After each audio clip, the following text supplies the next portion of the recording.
सुवर्णरजतस्रजां चन्द्रां हिरण्मयीं लक्ष्मीं जातवेदो मावः तां मावः जातवेदो लक्ष्मीमनपगामिनीं यस्यां हिरण्यं विन्देयं गाश्वं पुरुषानहम् अश्वपूर्वां व्रतमध्यां हस्तिनाथ प्रबोधिनीं श्रियं देवीमुपह्वये श्रीमा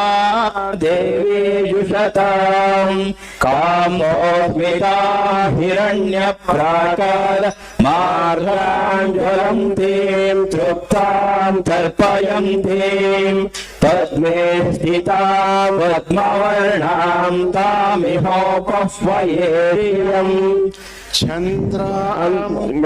चन्द्रां यशसा ज्वलन्तीं श्रियल्लोके देवजुष्टामुदारां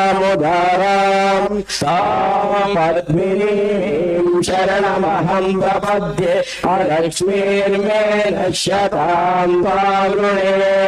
आदित्यवर्णे तपसोऽधिजातो वनस्पतिस्तव वृक्षोत बिल्वः